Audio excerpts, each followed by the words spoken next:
जय जय श्री राधे निताई गौर हरि बोल। धीर समीर बिहारी महाराज की जय। गिरिराज महाराज की जय। तुलसी महारानी की जय। वृंदा महारानी की जय। ब्रज रानी की जय। यमुना रस रानी की जय। हमारे गुरु स्थान श्रृंगार वट की जय। समस्त वैष्णव वृंद की जय। अपने अपने गुरुदेव महाराज की जय। शालिग्राम प्रभु की जय। सब संतन की जय। हमारे पूज्य दादाजी पिताजी एवं उनके गुरुदेव पूज्य श्री देवकीनंदन गोस्वामी महाराज की जय। जय जय श्री राधे श्याम सप्त देवालय की जय। जय जय श्री राधे श्याम निताय गौर हरि बोल। गुरु गोविंद कृपा से मानव जीवन के लिए दुर्लभ सत्संग का क्रम अनेक दिनों से चल रहा है। संत चरित्र वृंदावन के लुप्त एवं गुप्त मंदिरों का परिचय चल रहा है। विगत 2-3 दिनों से प्रभुपाद तीन कौड़ी गोस्वामी पाद का चरित्र चल रहा है। कल उनका चरित्र विश्राम हुआ था। कल उनकी पावन आविर्भाव तिथि भी थी। कल ही उनके जीवन चरित्र के बाद जो ग्रंथ है उसमें उनके जीवन के कुछ चमत्कार प्रकाशित हुए हैं। यह ग्रंथ पूज्य श्री विनोद बाबा जी महाराज बरसाने वालों ने लिखा है। उसी क्रम में आज कल हमने देखा था कि एक उनके वैष्णव, ये वाली लाइट भी जला दो, ये वाली, उनके वैष्णव जो डॉक्टरों ने बताया कि वह कभी चल नहीं पाएगा और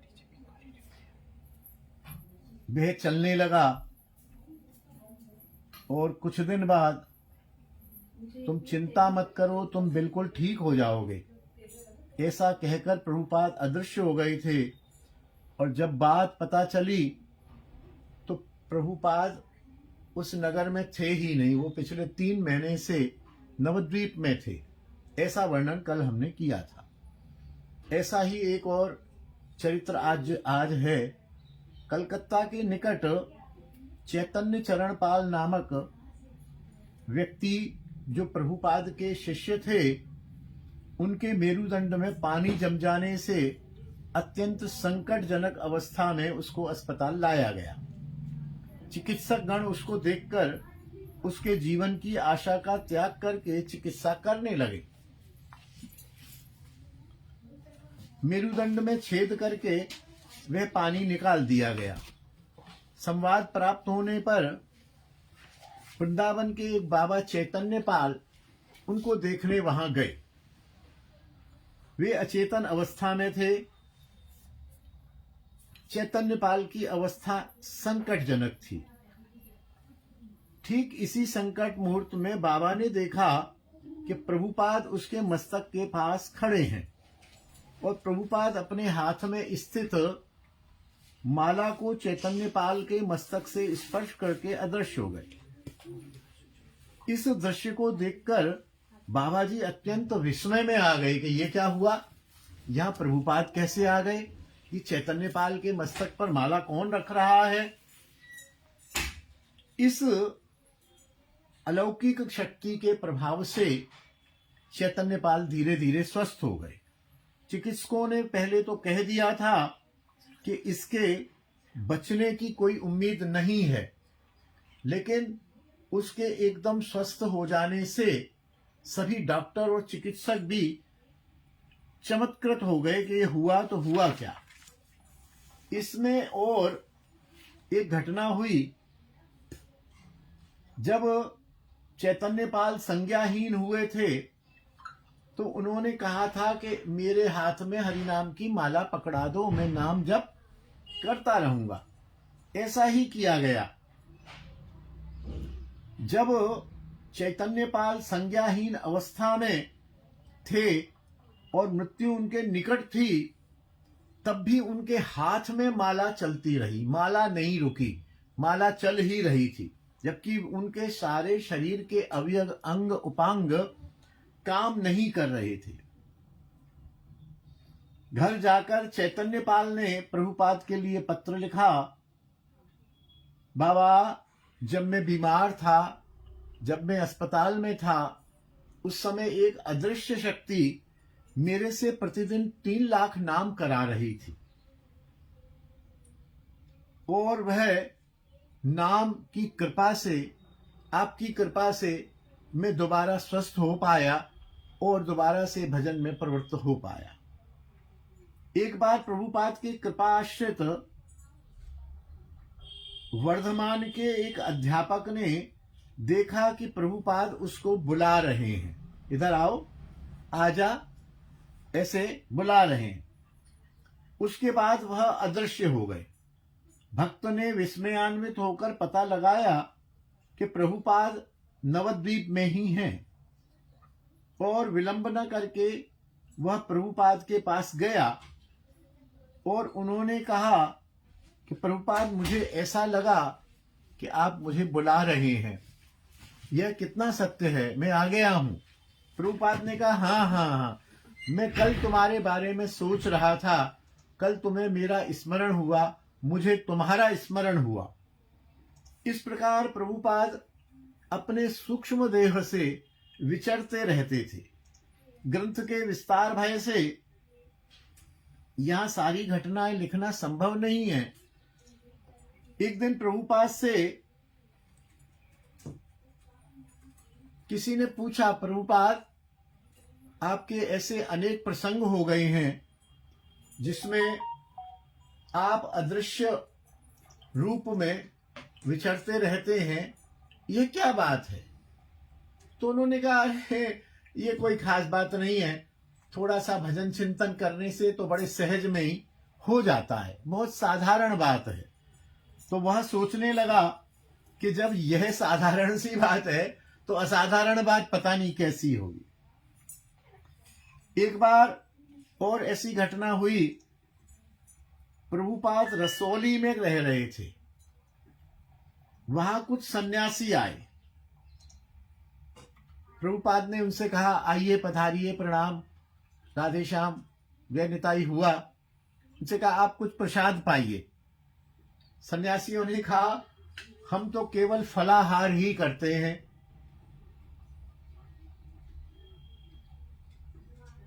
प्रभुपाद ने कहा, ठीक है, आप फलाहार करते हैं तो आपके लिए फलों की व्यवस्था करा देते हैं। तो बोले, हम तो निश्चित फल खाते हैं। ठीक है, आप बताइए। उन्होंने लिपिबद्ध करके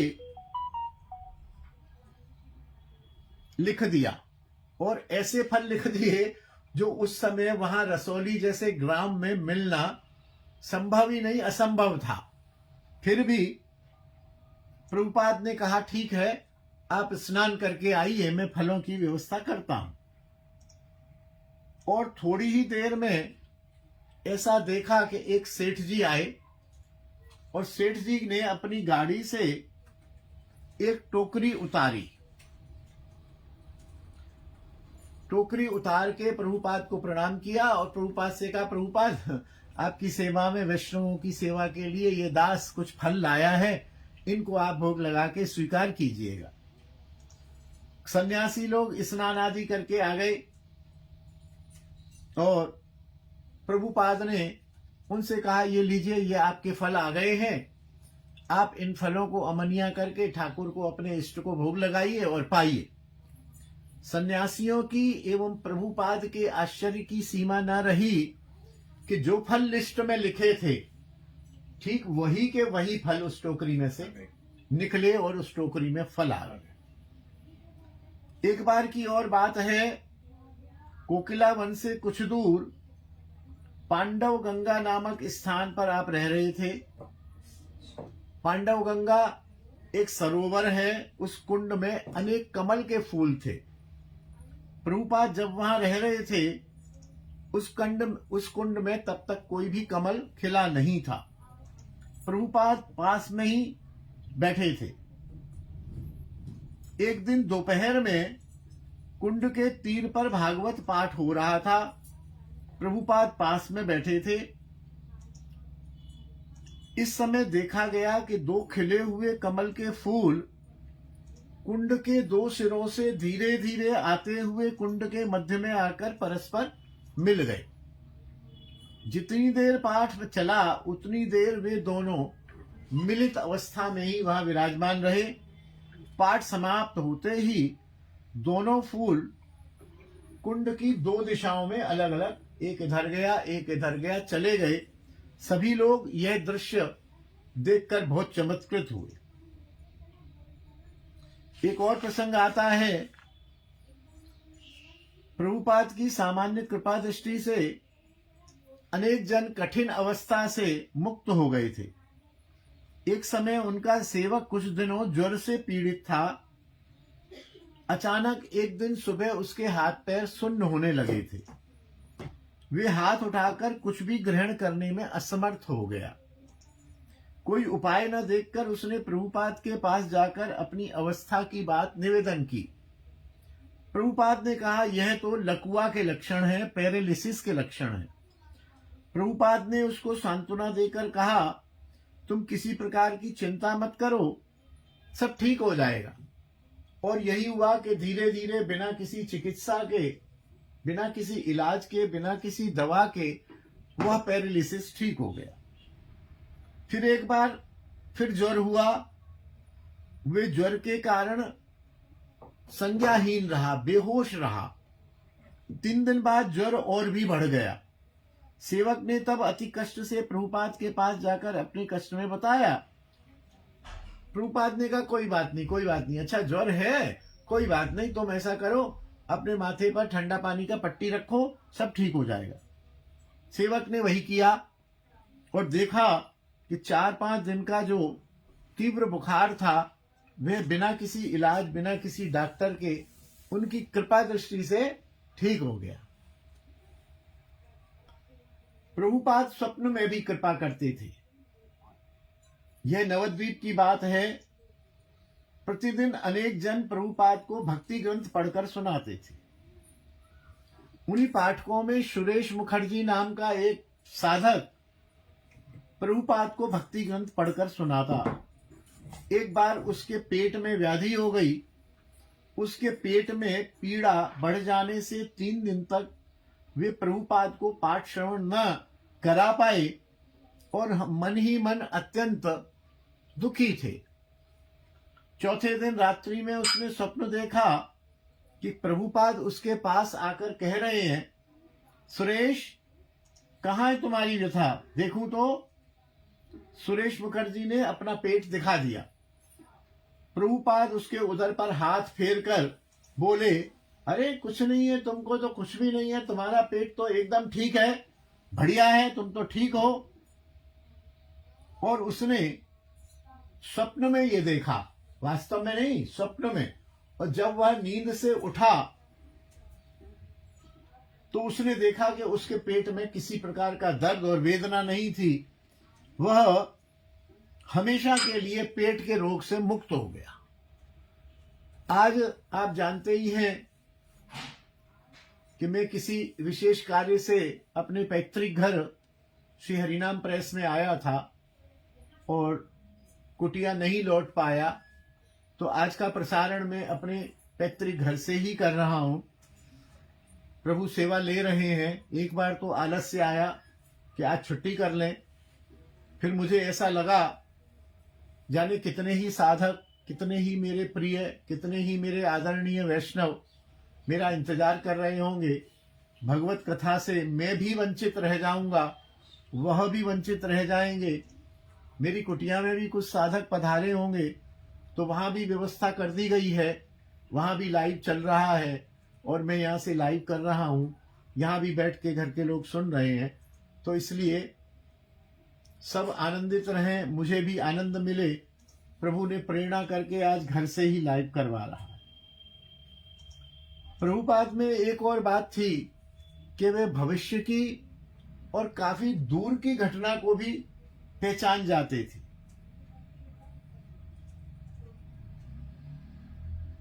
प्रभुपाद के एक भक्त कलकत्ता से वृंदावन आते थे, लेकिन उन्होंने कभी भी प्रभुपाद से दीक्षा की प्रार्थना नहीं की, दीक्षा नहीं ली। इस बार जब वे आए, उस समय प्रभुपाद राधा कुंड में थे। राधा कुंड में आते ही प्रभुपाद ने कहा, अरे तुम यहां कैसे हो? प्रभुपाद, मैं आया कलकत्ता से आपके दर्शन के लिए। सुनो, तुम अभी इसी समय घर वापस जाओ। प्रभुपाद, ऐसा क्या हो गया? मैं अभी कल तो निकला हूं घर से। बोले, नहीं, तुम जाओ, तुम्हारा पुत्र मर गया है तुम्हारे घर में। वे भक्त बिना देर किए जाकर घर चला गया और उसके घर में देखा तो हाहाकार मचा हुआ था। वास्तव में ही उसका पुत्र परलोक सिधार गया था। एक बार और ऐसा हुआ, एक सेवक गिरिराज परिक्रमा में गया था। पूछरी पर पहुंचकर उसने अपने बड़े गुरु भाई गोपाल दास बाबा से भेंट की। गोपाल दास बाबा जी ने प्रभुपाद के लिए जयपुर के गोविंद जी का कुछ प्रसाद उस बाबा को दिया, प्रभुपाद के लिए गोविंद जी का प्रसाद उस बाबा को दिया कि जाकर ये आप प्रभुपाद को दे देना। उस प्रसाद को लेकर रास्ते में एक ब्रजवासी बालक ने कहा, बाबा मोय प्रसाद दे। ये क्या है? बोले, प्रसाद है। बोले, मोय दे प्रसाद। उस सेवक को लगा कि शायद भगवान मेरी परीक्षा कर रहे हैं, शायद भगवान बालक के रूप में आए हैं। एक पेड़ा प्रसाद उस बालक को देकर आगे बढ़ दिए। कुछ दूर जाने पर एक और बालक उससे प्रसाद मांगने लगा। उन्होंने उसको भी प्रसाद एक पेड़ा का दे दिया। उसके पास जब वो राधा कुंड आया और उसने प्रभुपाद को प्रसाद दिया बाकी का, तो प्रभुपाद ने प्रसाद लेते ही कहा, देखो गोपाल दास, यदि कोई वस्तु गुरुदेव के लिए दी गई है तो उसे सर्वप्रथम गुरुदेव को ही देना चाहिए, किसी और को नहीं देना चाहिए। यह शिष्टाचार नहीं, यह उचित नहीं। जिसके लिए कोई दी गई है वस्तु, वह उसको ही देनी चाहिए, चाहे वो प्रसाद हो, चाहे वस्त्र हो, चाहे माला हो, चाहे कोई उपहार हो। तो यह शिक्षा उन्होंने दी। हम लोग ऐसा प्राय करते हैं, गोलमाल कर देते हैं, और गोलमाल करने में कोई अपना स्वार्थ नहीं होता है। सहज में जैसे इन्होंने समझा कि शायद भगवान ही हो बालक के वेश में, कुछ भी हो। यदि प्रभुपाद के लिए, गुरुदेव के लिए कोई वस्तु दी गई तो सबसे पहले गुरुदेव को मिलना चाहिए। एक बार जो सेवक थे बाबा के, यह नाम नहीं लिखा है, संभवतः पूज्य विनोद बाबा ही थे, उनका किसी अपने बड़े गुरु भाई से थोड़ा सा मनोमालिन्य हो गया और वह सेवक ऐसा सोचने लगा कि अब और गुरु सेवा करने की जरूरत नहीं है, मुझे और कहीं चला जाऊंगा। फिर सोचने लगा, नहीं नहीं, जितना भी मनोमालिन्य हो, गुरु सेवा छोड़कर कहीं नहीं जाना चाहिए। इस प्रकार मन में संकल्प विकल्प चल रहा था और वह शांत बैठा हुआ सेवक ये सोच रहा था कि मैं गुरु सेवा छोड़ दूं, चला जाऊं, इस अपने बड़े गुरु भाई से क्या कहूं, मैं गुरुदेव से शिकायत करूं, मैं क्या करूं क्या ना करूं, ऐसा उसके मन में अनेक विकल्प चल रहे थे। अचानक प्रभुपाद अपने कमरे में से आवाज लगाई, विनोद। हाँ बाबा। बोले, ये तुम्हारे दिमाग में जो चल रहा है ये अच्छी बात नहीं है। इससे तुम्हारा बहुत नुकसान होगा। मुझे सब पता है तुम क्या सोच रहे हो। तुम अपनी सेवा करो, अपने काम में लगो, इन सब बातों को छोड़ दो, ये सब चलता रहता है। सेवक जो है बिल्कुल स्तब्ध रह गया कि मेरे मन की बात, सेवक ने वह बात किसी से कही नहीं थी, उनके मन में चल रही थी। मेरे मन की बात प्रभुपाद ने कैसे पता लगा ली। एक बार फिर वही सेवक प्रभुपाद से दूर जाने की सोच रहा था।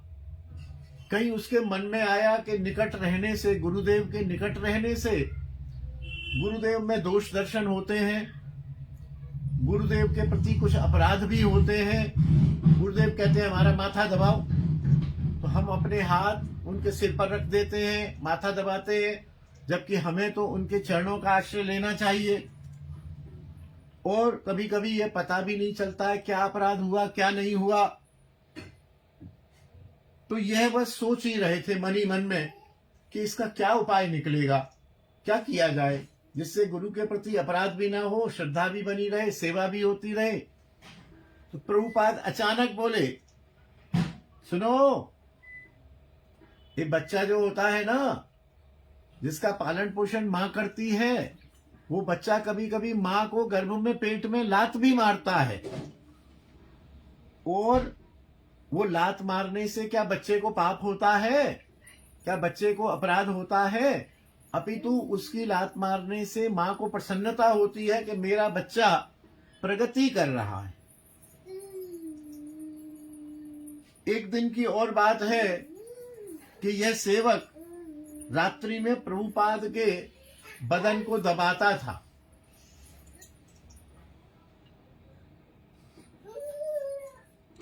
एक दिन जैसे ही वह सेवक प्रभुपाद के अंग सेवा के लिए गया, तो प्रभुपाद ने कहा, सुनो, तुम जाओ, मुझे अंग सेवा की कोई जरूरत नहीं है, तुम जाके कीर्तन करो, तुम्हें सेवा नहीं करनी है। वे बड़ा घबरा गया सेवक, विचार करने लगा कि उसका क्या अपराध हुआ जो आज प्रभुपाद ने उसको सेवा से वंचित कर दिया।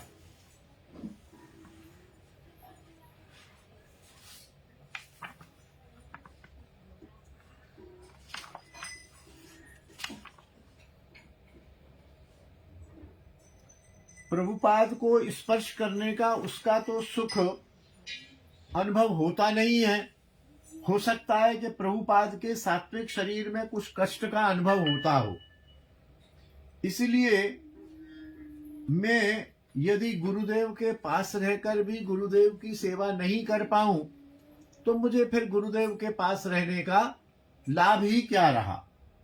इस प्रकार मुझे घर त्याग के आने का क्या लाभ हुआ। उसके मन को विषाक्त कर दिया और वह कीर्तन भी नहीं कर पाया।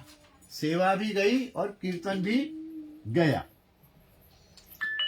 उस समय वह सेवक प्रभुपाद के पास ही शयन करता था, रात्रि में सो नहीं पाया। बार बार वही बात उसको याद आती और अश्रुधारा बहने लगती। रात्रि को तब 1 बजा होगा, प्रभुपाद ने अचानक उस सेवक के नाम से उसे पुकारा। देखिए नाम आ गया यहाँ पर ग्रंथ में, विनोद विनोद। सेवक जाग ही रहा था, वह तुरंत प्रभुपाद के निकट आ गया। यह विनोद जो नाम है हमारे पूज्य बरसाने वाले बाबा पूज्य विनोद बाबा महाराज का नाम है। प्रभुपाद ने कहा, विनोद, मेरा शरीर कुन कुन कर रहा है, मुझे दबाओ। इस बार सेवक और भी विपदा में पड़ गया।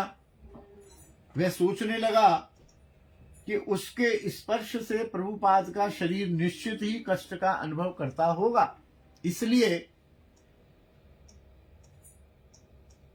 मैं इनके शरीर को स्पर्श करके इनको कष्ट दूं ना दूं, या गुरुदेव की आज्ञा का पालन करूं ना करूं, क्या करूं। प्रभुपाद ने पुनः कहा, सोच क्या रहे हो, जल्दी करो, मेरे शरीर में पीड़ा हो रही है, मेरे शरीर को दबाओ। गुरुदेव ने जब दोबारा कहा प्रेशर देके, तो बाबा ने सोचा कि मुझे दबाना ही होगा और उनके चरण कमलों को जितनी दूर से संभव था ऐसे दबाने लगा। प्रभुपाद ने कहा, देखो बात नहीं चढ़ रही है, तुम मेरे ऊपर चढ़ जाओ, मेरे ऊपर चढ़कर अच्छी तरह से जोर जोर से दबाओ। सेवक तो बहुत ही चिंतित हो गया कि गुरुदेव का शरीर, चिन्मय शरीर, सात्विक शरीर, और मैं अधम, मैं उनके ऊपर कैसे चढ़ जाऊं? मेरा तो केवल उनके चरणों से ही वास्ता है, उनके चरण और मेरे मस्तक, बस दो ही बात है। फिर भी वह प्रभुपाद की छाती, मस्तक, पदयुगल पर जितना हो सकता था दूर दूर से ऐसे, जिससे उनका शरीर प्रभुपाद के शरीर से स्पर्श न हो, सेवा करने लगा। सेवक सोचने लगा कि उसके श्वास यदि प्रभुपाद के श्री अंग में लगेंगे तो उनको कष्ट होगा। कितना दैन्य है, कितना दैन्य है। मैं जब सांस लूंगा और मैं शरीर प्रभुपाद के शरीर के पास रहूंगा तो मेरे सांस में से जो गंध आएगी उससे प्रभुपाद के शरीर को कितना कष्ट होगा।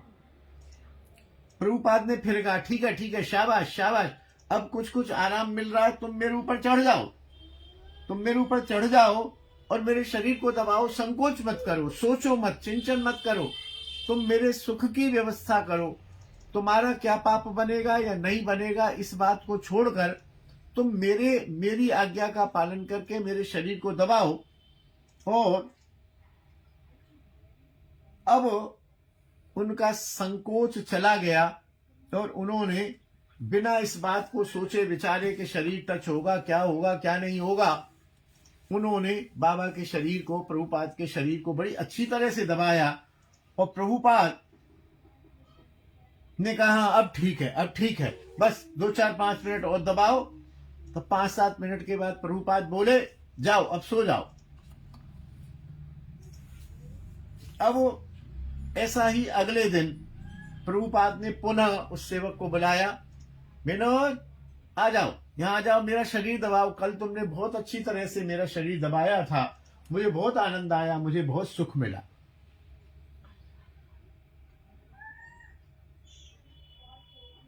प्रभुपाद की नीति एवं आदर्श समुद्र की तरह से गंभीर है। किसी के द्वारा भी उस समुद्र का वर्णन करना और पार करना बहुत ही मुश्किल है।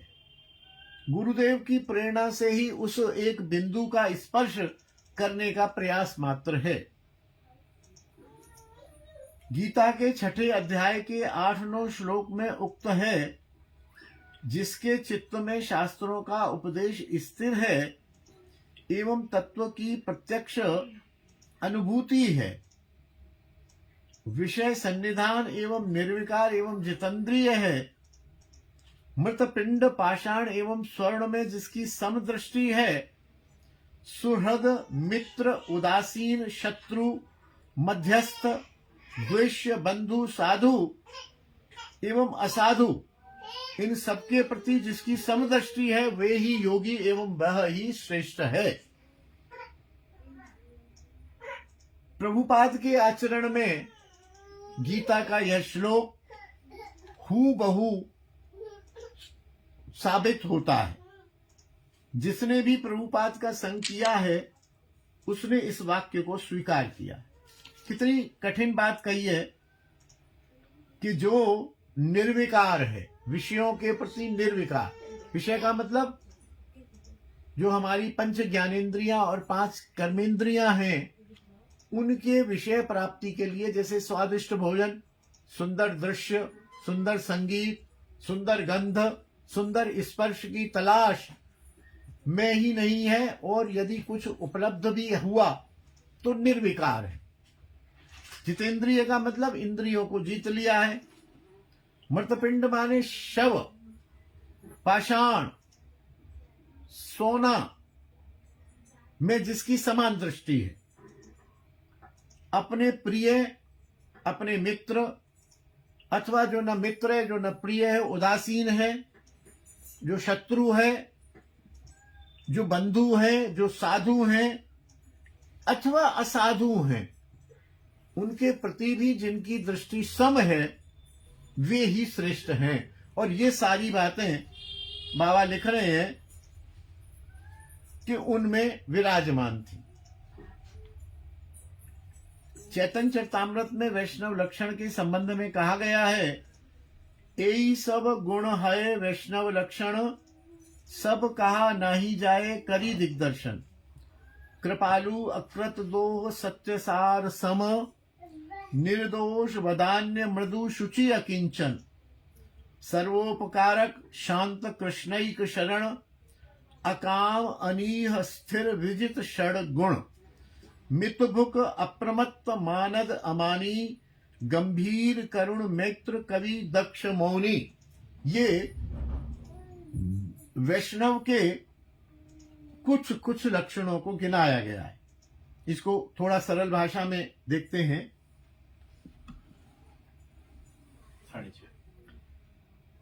कृपालु, संत कृपालु होते हैं, कृपा करने वाले होते हैं। अकृत दोह मतलब किसी से द्रोह, किसी से दुश्मनी, किसी से शत्रुता, किसी से बदला लेने की कामना संत में नहीं होती है।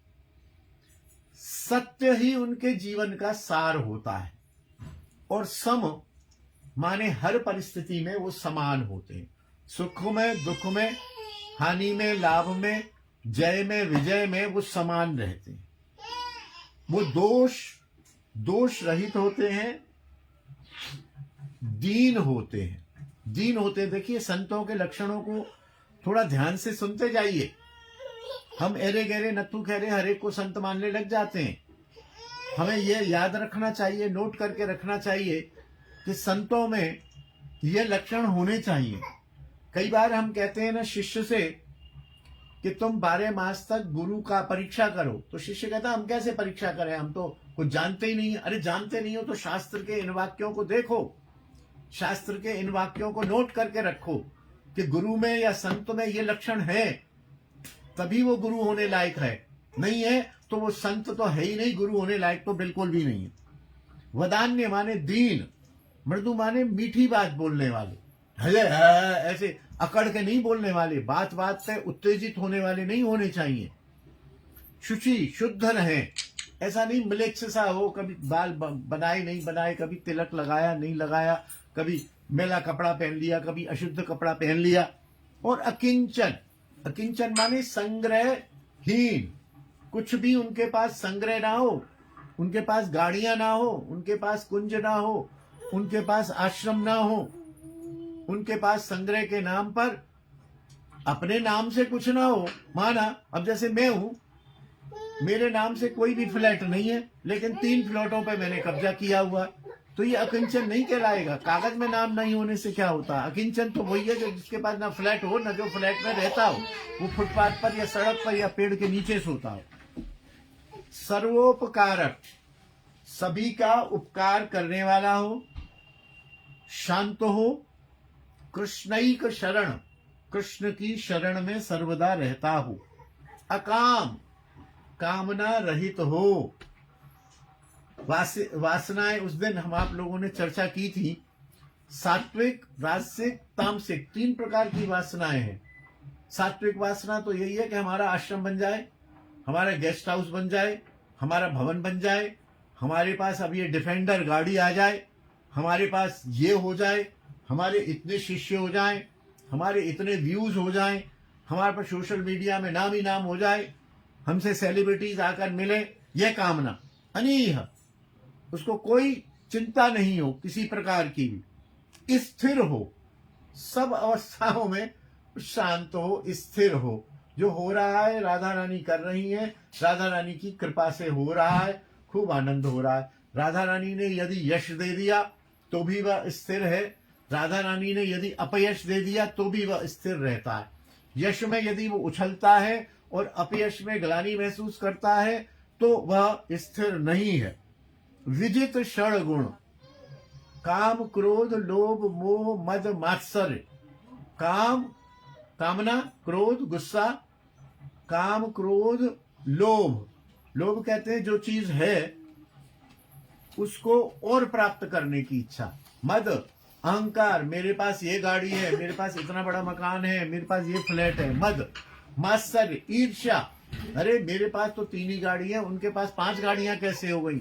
मेरे पास 2000 फुट का आश्रम है, उसके पास 20,000 फुट का आश्रम कैसे। ये मात्सर्य। काम क्रोध लोभ मोह मद मात्सर्य, इन 6 गुणों को जिसने जीता हुआ हो।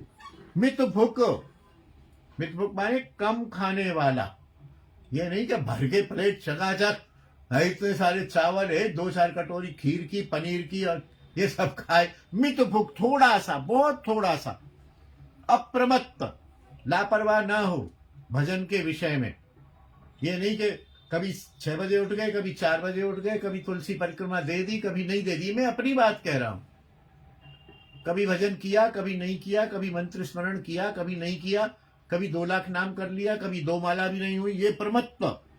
मानद, खुद मान की कामना ना हो, दूसरे को मान देने वाला।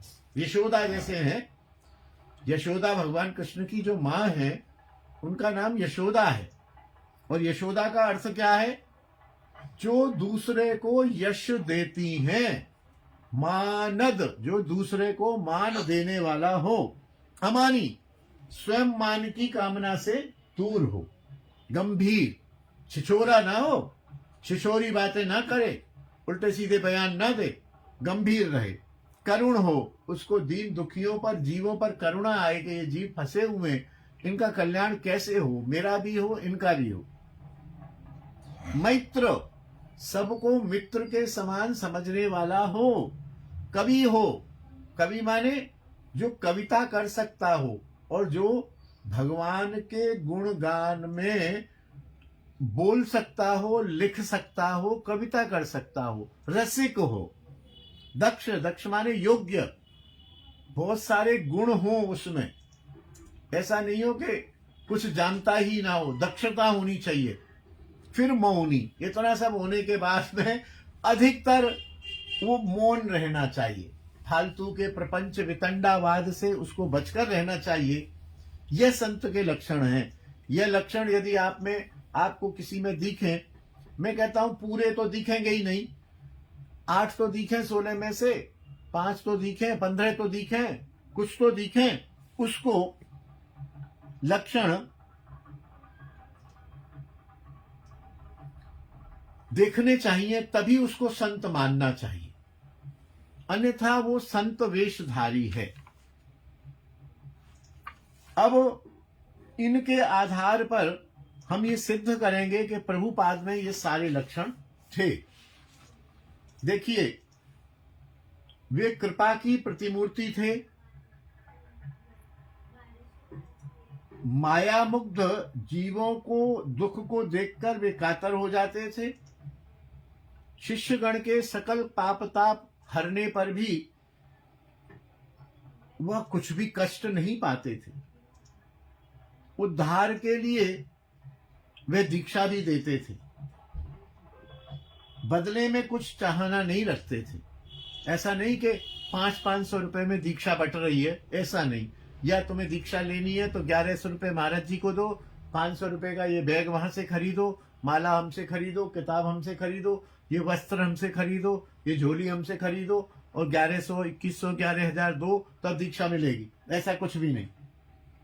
प्रतिष्ठा के लिए वे लालायित नहीं थे, क्योंकि आपने, हमने देखा है कि जहां प्रतिष्ठा बढ़ी, जहां भीड़ बढ़ी, वो वहां से भाग लेते थे।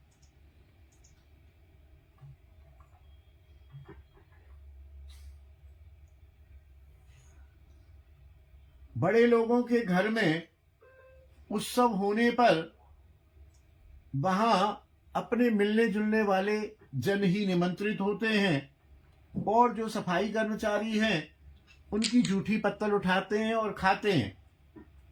उसी तरह राधा रानी के प्रियजनों को प्रेम भक्ति और मुझे मान पूजा प्रतिष्ठा, यह नहीं होना चाहिए। शिष्यों के पैसे के प्रति भी उनका लोभ नहीं था, कभी वो पैसे को स्पर्श ही नहीं करते थे। कुछ लोग प्रणाम करते समय उनके चरणों में कुछ पैसा रख जाते थे तो उसको देखते तक भी नहीं थे। प्रभुपाद केवल देना ही चाहते थे, लेना कुछ नहीं जानते थे।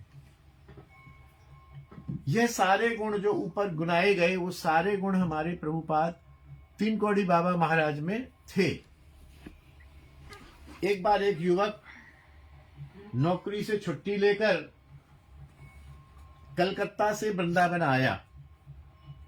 वे प्रभुपाद के दर्शन को आया। प्रभुपाद ने यत्न पूर्वक उसे अपने पास रख लिया। अरे तुम रुको, यहां रहो, हमारे पास रहना। उसके पश्चात उस युवक को दीक्षा के योग्य किया और दीक्षा दी। युवक भी राजी हो गया। निश्चित दिन युवक को दीक्षा मंत्र प्रदान कर दिया। प्रभुपाद की ऐसी इच्छा थी, ये अच्छा बालक है, मेरे पास आ गया है, अब मैं प्रयास करूंगा कि दोबारा संसार में न फंसे। उसकी छुट्टी लेकर आया था, जितनी भी 10-20 दिन की, महीने 2 महीने की छुट्टी खत्म हुई तो युवक ने कहा कि गुरुदेव मुझे आज्ञा दीजिए, मैं अपने घर जाऊं। प्रभुपाद ने कोई उत्तर नहीं दिया, शांत रहे, मौन रहे। मौनी कहा गया ना, मौन रहे, अनावश्यक बोलने की जरूरत नहीं है। जिस दिन युवक ने रवाना होना था उस दिन प्रातःकाल ही उसकी मानसिकता का संपूर्ण परिवर्तन हो गया और उहापोह की स्थिति हो गई। वह सोचने लगा, मैं संसार में किस लिए वापस जाऊं?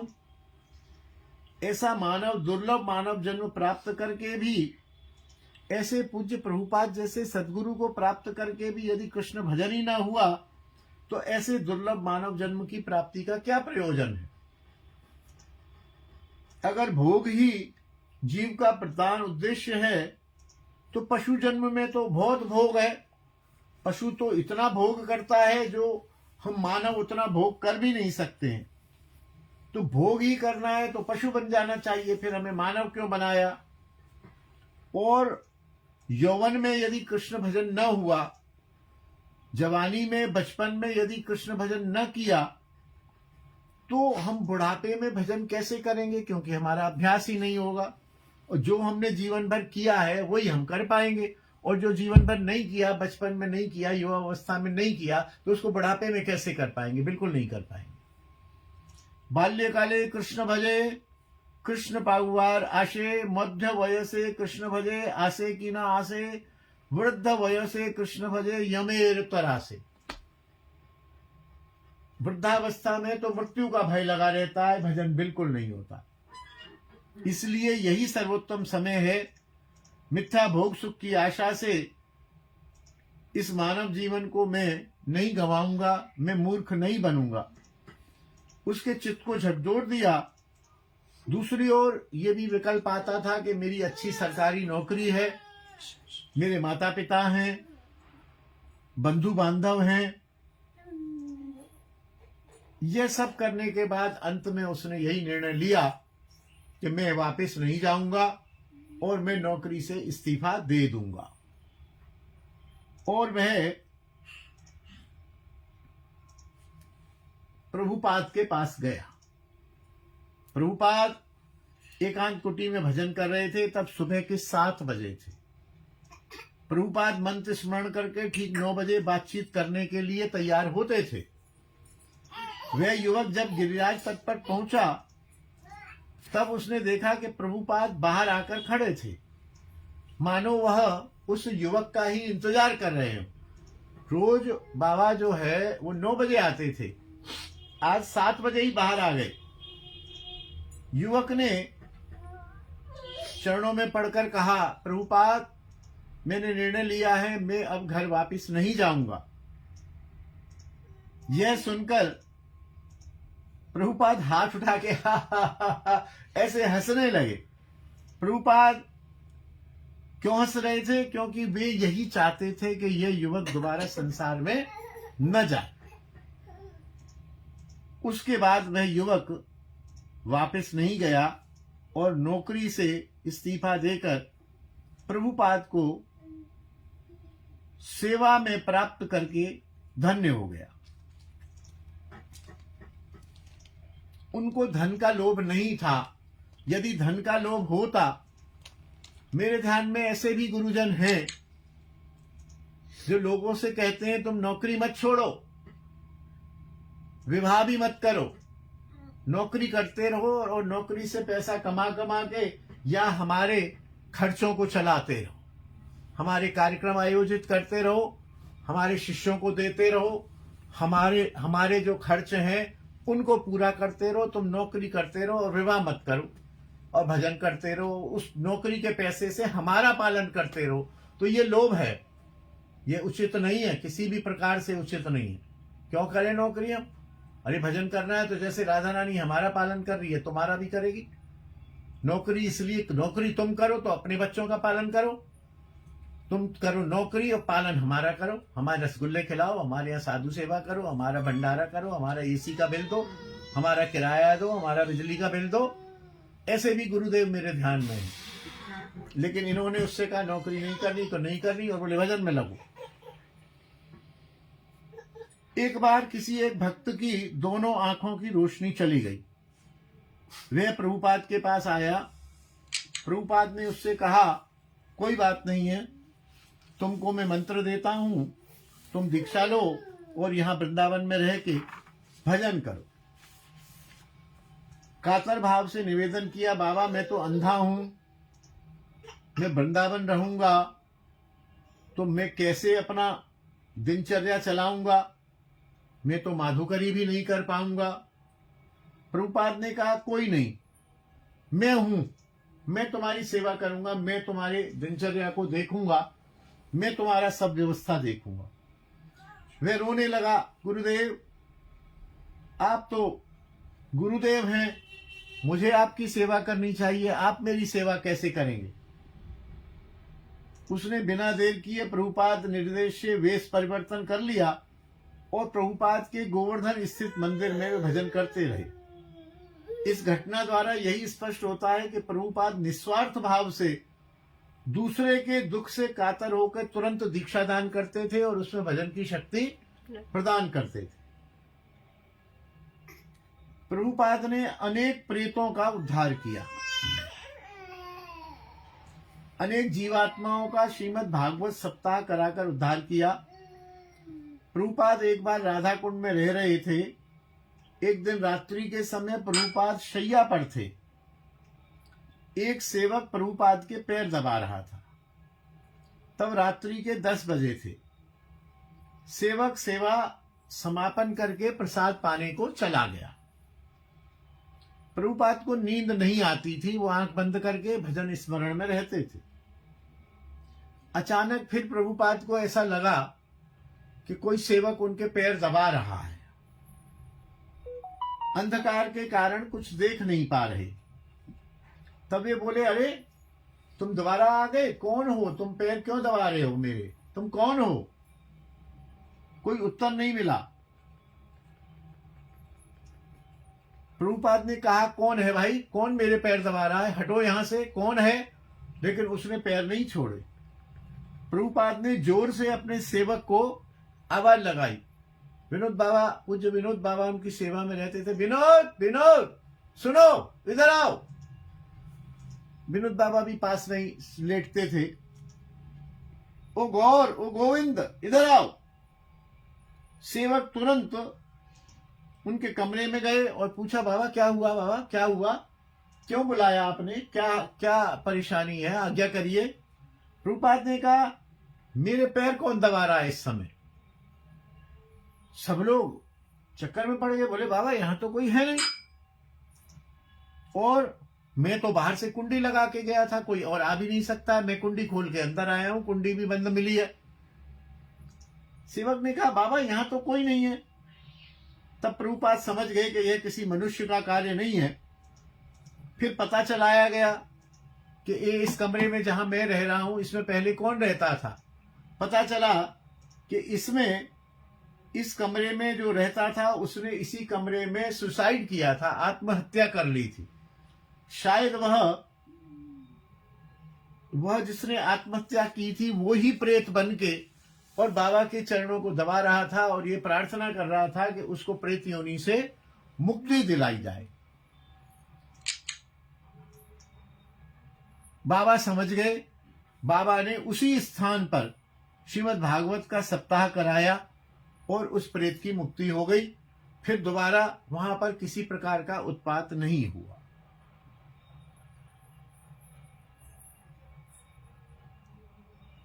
एक बार प्रभुपाद के एक और शिष्य थे, बाबा जी थे, उनसे कोई भूल हो गई थी तो उनके पीछे एक प्रेतात्मा सदा विचरण करती थी। उस समय वह बाबा जी उद्धव कुंड के पास की कुटिया में भजन करते थे। संध्या के बाद से ही उपद्रव शुरू हो जाते। वे प्रेतात्मा एक घोड़े का रूप धर लेती, कभी गधे का रूप धर लेती, कभी महिला का रूप धर लेती, देखते देखते अदृश्य हो जाती। कभी कभी आधी रात में बाबा जी के घर को जोर से हिला देती। इस प्रकार से वह बाबा को डराती थी। वो बाबा प्रभुपाद के शिष्य थे। बाबा ने अनेक ओझा फकीर को दिखाया किंतु कोई सफलता नहीं मिली। बाबा कमजोर होने लगे। उक्त बाबा जी ने एक दिन किसी एक ओझा के पास से एक धागा, अभिमंत्रित धागा खरीदा और कमर में बांध लिया। एक दिन संध्या के समय बाबा जी बैठे हुए थे। उसी समय वह प्रेतात्मा उनके कंधे पर चढ़कर उस धागे को कमर से खोलकर ले गई। हार थक कर वह बाबा प्रभुपाद के शिष्य जरूर थे, लेकिन ये भक्ति से इतर जो बातें हैं वो गुरुदेव से करना नहीं चाहते थे। हार कर प्रभुपाद के चरणों में आके कहा, प्रभुपाद ये सब क्या हो रहा है? प्रभुपाद अंतर्यामी थे, वो कुछ बताए उससे पहले प्रभुपाद ने उसको सारी बातें बता दी कि तुम्हारे साथ ये होता है, ये होता है, ये होता है, ऐसा होता। उन्होंने कहा तुम श्रीमद् भागवत पाठ कराओ।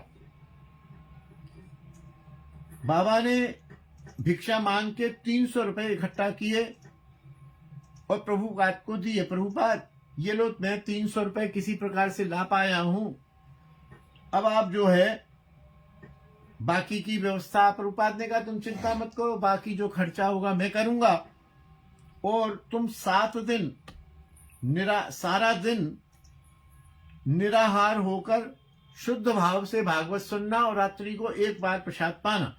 बाबा जी मान गए। प्रभुपाद उस समय गिरिराज तट पर अवस्थान करते थे। श्रीमद् भागवत सप्ताह कराने के लिए बरसाना से कृष्णदास बाबा जी को बुलाया गया। सप्ताह के दूसरे दिन प्रातःकाल ही उक्त बाबा जी श्रवण कर रहे थे। सामान्य व्यवधान में और एक बाबा जी बैठे थे। द्वितीय बाबा जी ने देखा कि उक्त बाबा जी हाथ जोड़कर किसी से कुछ कह रहे थे।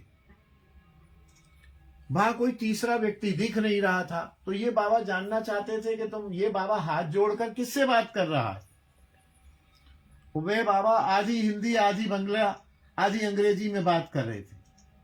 देख, तू कुछ देख नहीं पा रहा है, मैं सब देख पा रहा हूं। यह भूत अभी तक यहां खड़ा है, अभी तक गया नहीं। तृतीय बाबा उसकी बात सुन के हंसे या रोए निश्चित नहीं कर पा रहे थे। कुछ भी हो, श्रीमद् भागवत आरंभ होने के तीसरे दिन ही 8 बजे वह भूत महाशय प्रभुपाद के गोवर्धन स्थित आश्रम की सीमा से बाहर की दीवार को तोड़कर दूर भाग गया। एक समय प्रभुपाद ब्रजमंडल के अंतर्गत होडल नामक स्थान में अवस्थान कर रहे थे। एक दिन आधी रात को बाहर से एक स्त्री की आवाज में, स्त्री के स्वर में आवाज आई, बाबा बाबा बाबा। सेवक ने बाहर जाकर देखा, कोई दिखाई नहीं दिया। बाबा भी बहुत कम सोते थे, बाबा को भी नींद नहीं आ रही थी। नारी की आवाज में प्रभुपाद ने पूछा, अरे सेवक, अरे विनोद, ये किसकी आवाज है? ये कौन स्त्री थी? फिर अगले दिन रात्रि के तीसरे प्रहर में प्रभुपाद शौच के लिए गए। साथ में एक सेवक था। उसी समय अंधकार में फिर से उसी नारी की आवाज सुनाई दी, बाबा बाबा बाबा, ओ बाबा बाबा बाबा बाबा।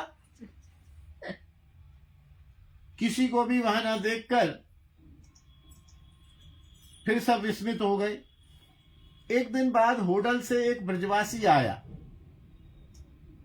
प्रभुपाद रात में नारी की आवाज आने की बात उससे कहने लगे। ब्रजवासी ने बताया कि कुछ दिन पहले ही यहाँ एक महिला की अचानक मृत्यु हुई है। तब प्रभुपाद समझ गए कि वही महिला प्रेत योनि को प्राप्त हो गई है और वह अपने उद्धार के लिए हमसे बात कर रही है। बाद में प्रभुपाद ने वहां श्रीमद् भागवत सप्ताह कराया और उस प्रेतात्मा को मुक्ति दिलाई। इस प्रकार बाबा के बहुत सारे प्रसंग हैं। अभी काफी है, 1-2 दिन लगेंगे।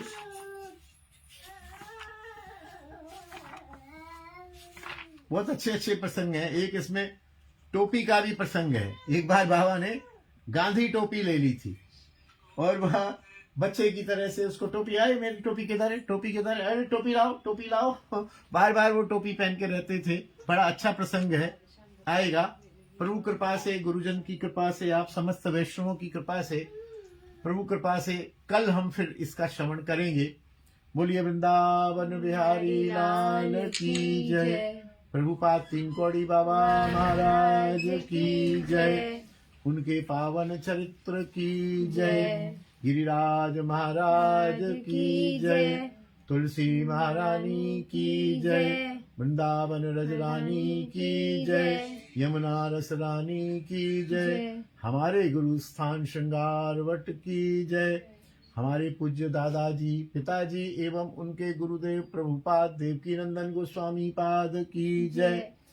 गिरिराज महाराज की जय। सब संतन की जय। सब वैष्णवन की जय। यहाँ विराजमान शालिग्राम प्रभु की जय। जय जय श्री राधे श्याम। हिताय गौर हरि बोल।